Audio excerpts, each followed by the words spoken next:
Salve, salve pessoal, sejam muito bem-vindos a mais uma edição do podcast Jogo Raro. Eu sou o Samuel Leite e o gamepad do Wii U é o controle mais injustiçado da história. Pronto, falei. Boa, Samuel. Eu sou o Luiz Kuntz e eu queria saber o nome da agência responsável pela campanha de marketing do Wii U.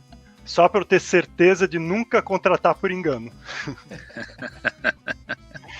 Boa. Bom, o nosso programa de hoje é especial porque a gente vai conversar com o Edson Godoy, que é um dos poucos brasileiros que podem dizer com orgulho que tem full set aí do Wii U. Então a gente vai entender um pouco mais de como é que foi essa jornada aqui que ele descobriu ao longo dessa trajetória desse videogame que é muito querido por uns, por outros um pouco desprezado, digamos assim, né?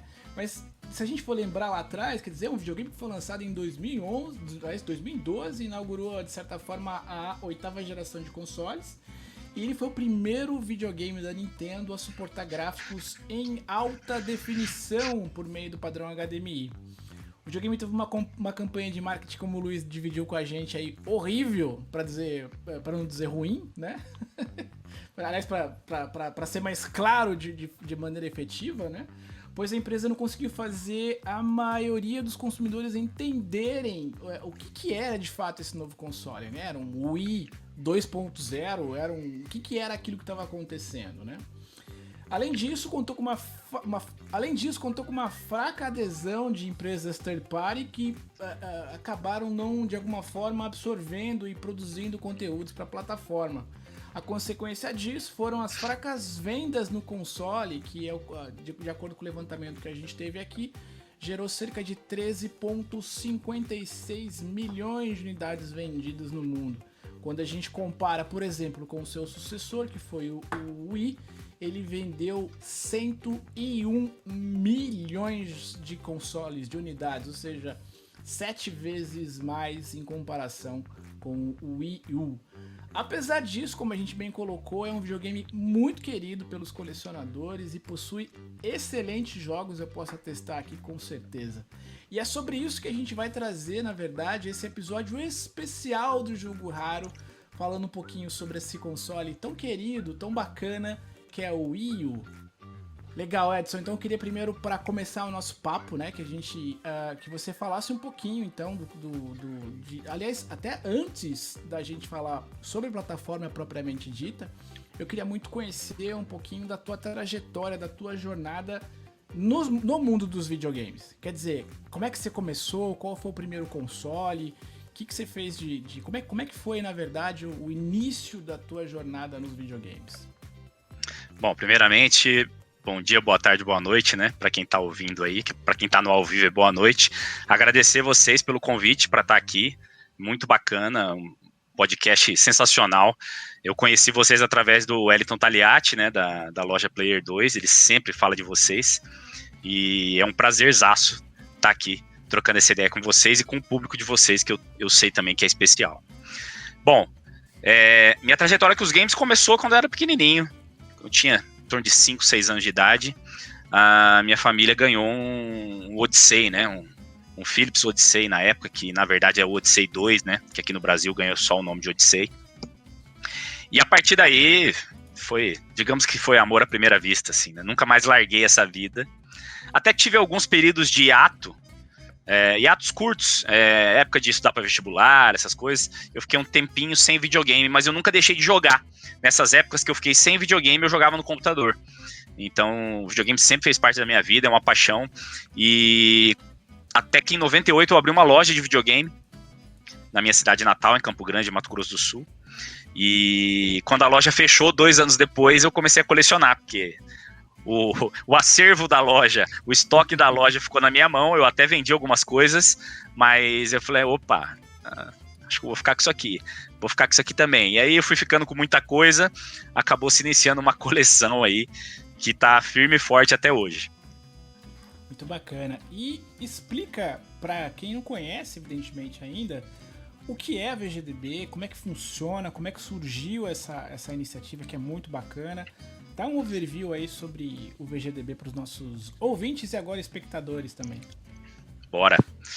O VGDB, ele eu vou começar até um pouquinho antes. Eu acho que todo colecionador, na verdade, vocês são uma prova viva disso, é um pesquisador por natureza, porque você não tem como colecionar alguma coisa sem conhecer o que você está colecionando. Então, é natural que você comece a pesquisar tudo sobre o tema que você escolheu para colecionar. E eu sempre tive uma tara por catalogar as coisas, sabe? Desde criança eu fui muito ligado nisso. Tudo que eu começava, todos os brinquedos que eu começava a ter, eu lembro que eu pegava aqueles folhetinhos de catálogo, assim, que vinha, né? Mostrando todos os bonequinhos que foram lançados de tal coleção e tal. Eu sempre valorizei muito isso. E com videogame foi alguma coisa que foi acontecendo naturalmente. Então, em 2014, eu criei o Videogame Database, que é um museu virtual brasileiro dos videogames, que é um site onde a gente cataloga todos os consoles e todos os jogos aí. Lógico que é um trabalho praticamente infinito. Então, eu sempre digo que o VGDB é sempre um work in progress, né? Um trabalho em andamento, nunca termina. Todo dia tem jogo novo sendo lançado. Então, é um projeto que está desde 2014 firme e forte aí, e a gente procura mostrar lá no VGDB todos esses 40, 50 anos de história dos videogames aí, e a gente tem um foco bastante, não só nos consoles, mas também nos jogos, para mostrar a lista de todos os jogos que foram lançados, jogos que foram anunciados, mas acabaram não saindo de fato, contando histórias curiosas, mostrando todas as versões lançadas de determinado jogo. Então a gente traz esse tipo de conteúdo lá no nosso site, que é totalmente gratuito. Qualquer um pode acessar lá o vgdb.com.br e aprender um pouquinho mais aí sobre a história dos videogames, totalmente em português, o que é um detalhe importante aí. Muito legal, Godoy. E como é que a gente pode convidar, enfim, a comunidade de maneira geral para poder participar do VGDB? Como é que a gente amplia essa base de dados? Como é que a gente torna esse projeto ainda mais plural e bacana? O VGDB começou comigo e com o passar do tempo a gente foi angariando mais pessoas aí que se afeiçoaram ao projeto e hoje integram a nossa equipe de cadastradores, de pesquisadores, enfim, a gente tem uma equipe multidisciplinar aí, cada um com a sua função, e mesmo quem não faz parte da equipe pode ajudar também. Você pode encaminhar para a gente, por exemplo, você tem um jogo lá que você tem o scan dele, ou que você possa fazer o scan dele, você pode mandar esse scan para a gente vai colocar no site, você pode mandar reviews para a gente publicar, enfim, isso é bem tranquilo de fazer. Lá no site tem uma aba que chama, Fale Conosco, é só clicar lá, você pode inclusive mandar os arquivos de vídeo, por exemplo, de foto que você tenha, né, no caso dos scans, fotos dos jogos e tal, você pode mandar por lá também, e a sua contribuição com certeza será muito bem-vinda para o site. Até uma coisa, Godoy. Desculpa interromper, a gente tem um planejamento que, na verdade, foi a pandemia que deu uma atrasada, que a gente estava fazendo um aplicativo de cadastramento de coleção. E nesse aplicativo, ele ia ter total convergência com o banco de dados do VGDB. Então, por exemplo, você, Samuel, está cadastrando lá um jogo da sua coleção e ele não consta ainda do banco de dados do VGDB. O seu cadastro no aplicativo de coleção alimentaria o VGDB. Alimentaria não, vai alimentar. É que a pandemia atrasou um pouquinho esse projeto, mas é algo que em breve, se tudo der certo, vai estar funcionando aí, e aí vai completar de vez esse lance de facilidade para as pessoas também ajudarem a incrementar o banco de dados, né? Achei legal tu mencionares isso, Godoy, porque eu uso e de uma certa maneira gosto e de outra não gosto, que é o aplicativo gringo chamado GameEye. E no GameEye eu consigo, né, puxar da base de dados deles e aí ter, digamos assim, a minha biblioteca virtual dos jogos que eu coleciono. Mas é uma dificuldade absurda tu encontrar títulos que são de outras regiões. E uma coisa muito legal que eu achei quando eu pesquisei a página do VGDB é a oportunidade que a gente tem de ter acesso online às capas, aos manuais de coisas nossas, né? Daqueles Master System que saiu a versão brasileira. Eu sou apaixonado por versões brasileiras, a gente até entrevistou no Jogo Raro, né, Samuel, o Felipe Barbosa, né, Videogames com Cerveja, que também adora e coleciona versões brasileiras. Então acho a iniciativa do VGDB muito importante e interessante para quem é brasileiro por ter acesso online a essas edições brasileiras e dar uma olhadinha poder pesquisar a foto, a capa, o manual, achei isso muito bacana. E assim, fora o que está no site, A gente tem um acervo gigantesco para ser incluído. É como eu disse, é um trabalho praticamente infinito, né? E, querendo ou não, são poucas pessoas, né, na equipe. É um projeto totalmente voluntário, ninguém ganha nada, então faz no tempo livre, né? Ninguém tem como dedicar full time para isso. Eu até pretendo um dia na minha aposentadoria aí. Um dos meus projetos de aposentadoria é esse, é jogar videogame e trabalhar no VGDB. Então, mas a gente tem, sei lá, hoje eu devo ter aqui, nesse computador que eu tô falando com vocês, em torno de 40 GB de imagens, de scans e fotos de jogos que eram da minha coleção e eu vendi, por exemplo. Uhum. Godoy, partindo agora mais para o cerne da questão. O que motivou você a ter o full set do Wii U? Quando a gente fala de full set, principalmente para o brasileiro, é algo assim que assusta um pouco, principalmente pelo custo que a gente tem de conseguir os jogos. Então, a gente falar de full set dentro do Brasil causa um pouquinho de espanto nas pessoas. Então, eu queria destrinchar essa pergunta, na verdade, em duas. O que motivou e, ao mesmo tempo, algumas dicas para o pessoal que deseja ter uma quantidade maior de jogos, de como financiar, de como angariar recursos. Os recursos vêm totalmente do teu trabalho, ou tu consegues de outro meio ir angariando um jogo cá, um jogo lá, se você de repente compra em lote, depois revende os duplicados, como é que tu trabalhas com essa questão? Bom, vamos lá. Como que eu decidi fazer full set do Wii U? Cara, foi um negócio totalmente natural, assim. Eu até então nunca havia pensado especificamente nisso. O Wii U foi um dos poucos videogames que eu comprei no lançamento. Eu tenho um sobrinho que mora nos Estados Unidos e o console foi lançado acho que em novembro, dezembro, bem nessa faixa de tempo, assim, outubro, bem próximo do final do ano. E esse meu sobrinho estava vindo para cá, para o Brasil, para passar o Natal com a família. Aí eu encomendei com ele, então ele comprou lá nos primeiros dias aquela versão preta, né, que era a Deluxe, agora eu esqueci o nome exatamente da versão, que tinha mais memória, e ele trouxe no lançamento, e o primeiro jogo que eu tive foi o Zombie U, que era um dos carros-chefe, né, do console, e eu fiquei apaixonado no Zombie U, eu achei um jogo sensacional. E como disse o Samuel no início aí, mostrou que veio o pad o tabletzinho do Wii U, né? Porque esse jogo depois foi lançado para outros sistemas, né? No Xbox One e no PS4. E não chega nem aos pés da imersão que você tem jogando no Wii U. Exatamente por causa da utilidade que eles deram pro padzinho do console, que realmente ficou sensacional. Então aí eu me afeiçoei muito ao sistema já, por essas razões, né? Vocês mencionaram muito naquele vídeo o lance de comprar as coisas no lançamento ou esperar um pouco mais para comprar depois. Eu sempre fui dessa pegada, de não comprar nada no lançamento. Esperar aquele tempo de maturação, digamos assim, que o jogo vai caindo de preço até que fique num preço mais bacana, né? Só que com o Wii U, por causa dessa oportunidade do meu sobrinho trazer os Estados Unidos, eu já peguei no lançamento, que foi algo raro e que para mim já foi marcante. E principalmente pelo fato do Zombie U aí ter me marcado tanto aí, que foi o primeiro jogo que eu joguei do console. Aí, à medida que o tempo foi passando, eu fui pegando um jogo de Wii U aqui a colar, até que uma vez o Gilão, da loja Mr. Games, ele tava vendendo um monte de jogo lacrado de Wii U, a preço, assim, pra lá de bacana. Sei lá, acho que eu paguei 40, 50 reais aí em cada jogo, e eu devo ter comprado uns 20. Que massa. Aí começou a me despertar, sabe? Falei, puxa, agora tá na hora certa de começar a comprar jogo pro Wii U, né? Porque antes disso, os jogos eram caros. Da mesma forma como a gente vê hoje com o Nintendo Switch, no Wii U também acontecia. Era mais difícil de encontrar os jogos e os jogos tinham um preço mais elevado em comparação aí à concorrência. Então, foi a hora certa, assim, eu vi, agora é a hora de comprar jogo de Wii U. Então eu comecei a olhar mais para isso e fui comprando. E sempre encontrando com preços bacanas. Até que quando eu vi, eu já tava, sei lá, com 80 jogos dele. E eu sabia que a biblioteca dele não era grande, até então eu nem tinha pesquisado para saber quantos jogos eram. Mas eu sabia que 80 já era, sei lá, metade do caminho.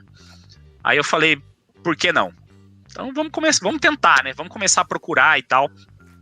Para o VGDB é importante a gente ter acesso a full set de consoles, né? Porque é garantia de que a gente vai trazer todo o conteúdo com a fidelidade máxima para o site. Então, sempre que eu posso, eu busco fazer full set de determinados consoles. Mas no caso do Wii U foi algo realmente que eu não tinha nem pensado de início, porque a gente tem que, querendo ou não, o Wii U continua sendo um console mainstream, né? Ele não é um console diferente, digamos assim. Não, ele é um console da Nintendo, marca grande e tal. E fazer full set de console mainstream é um negócio mega difícil, porque geralmente as bibliotecas são grandes. E é aí que tá o pulo do gato do Wii U. A biblioteca dele não é grande o suficiente para dificultar a vida de quem pretende completar a coleção de jogos lançados para ele, né? E aí tem a segunda pergunta que você tinha feito, se você puder refazer ela. Claro, é mais no sentido de como assusta, principalmente para o brasileiro, a ideia de um full set, mesmo o Wii U tendo menos títulos do que a maioria dos videogames. Algumas dicas que você pode dar para esses colecionadores que estão tentando angariar assim, uma quantidade maior de títulos, de como eles mesmos financiarem e ir chegando perto do full set. Eu confesso que geralmente eu não tenho esse lance de comprar lote, de revender os jogos repetidos e tal. Eu faço compras mais pontuais mesmo, busco o item que eu tô querendo, a não ser que apareça um lote que tenha, assim, eu não consegui encontrar esse jogo sozinho e só tá nesse lote, então aí é outra história, né? Mas nessa época desses 80 jogos de Wii U que eu já tinha e tal, que eu decidi ir em busca do full set, eu já estava em vias de vender minha coleção, né? Não vender a coleção toda, eu continuo aqui, na verdade eu vendi minha coleção e a quantidade de jogos que eu tenho só aumentou, é coisa de maluco, mas a realidade é essa. Porque eu acho que basicamente eu troquei os jogos mais antigos por jogos mais novos, sabe? E os jogos mais antigos mais caros, os mais novos mais baratos, por incrível que pareça.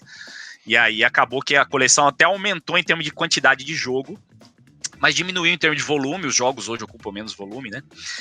Mas enfim, isso ajudou a capitalizar um pouco. Então alguns jogos que eu teria que me sacrificar um pouco mais para comprar, porque o Wii U tem jogos caros, não são tão caros assim quanto a gente vê em outros consoles, mas tem a sua gama de jogos caros.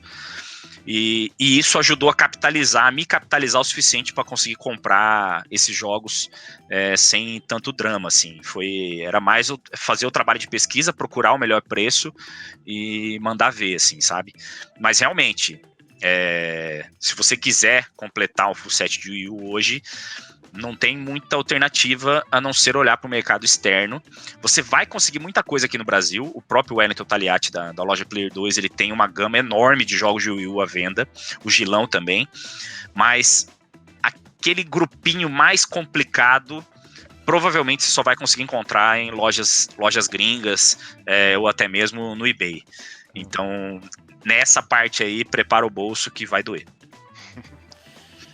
Legal, Godoy. Bom, a gente sempre tem uma pergunta para os nossos convidados quando a gente traz alguém de fora aqui pro papo, que é: qual é, na sua opinião, o seu item mais afetivo, ou seja, aquele item que você tem um carinho mais especial, mais carinhoso, digamos assim, dentro do Wii U, e qual é o item que você teve mais de para buscar, ou seja, qual é o item que acabou, por N razões, sendo o item mais raro para a coleção?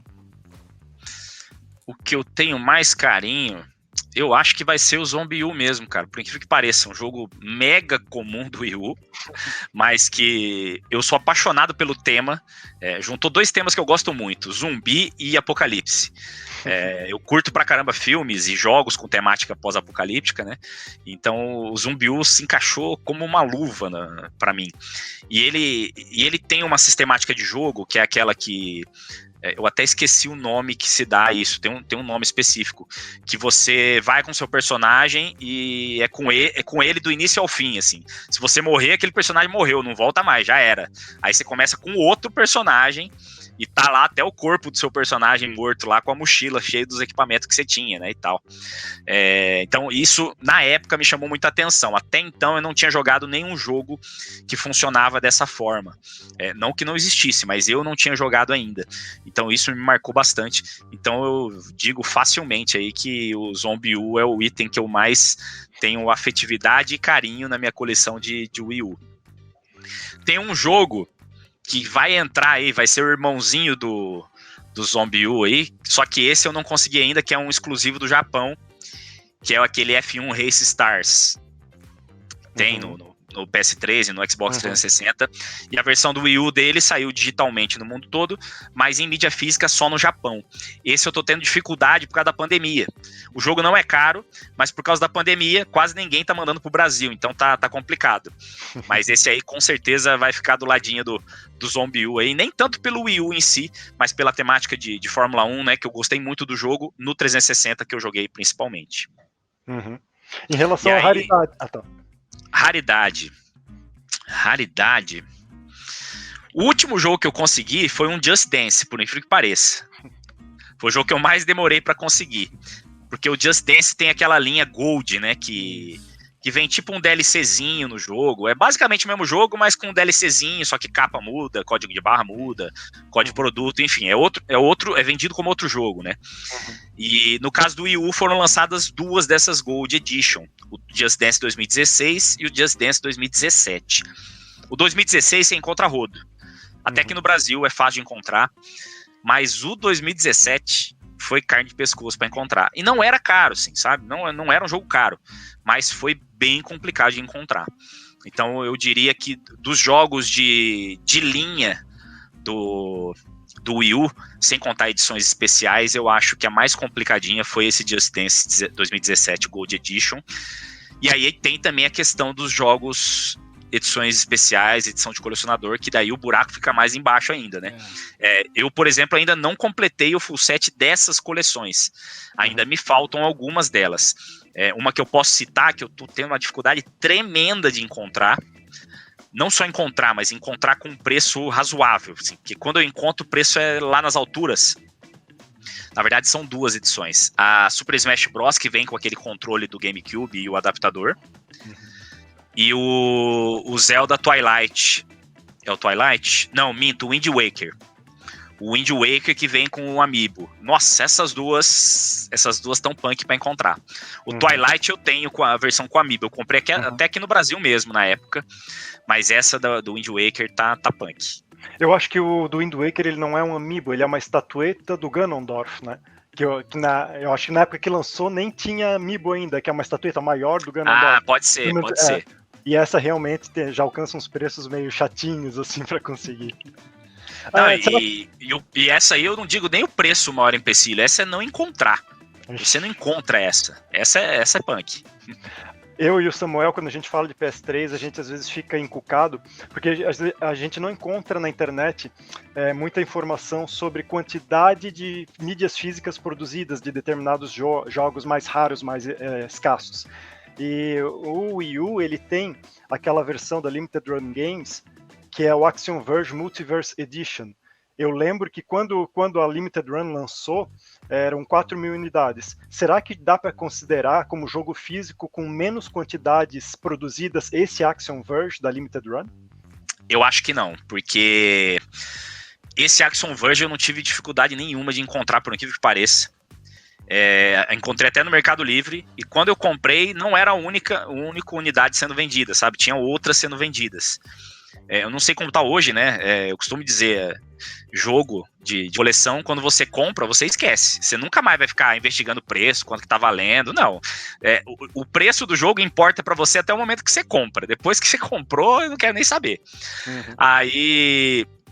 Então eu achei ele fácil, até mesmo na mesma época eu procurava no eBay, né, que eu olho no Brasil se eu encontro e olho lá fora até para comparar preço, para ver se o que está sendo praticado aqui está valendo a pena.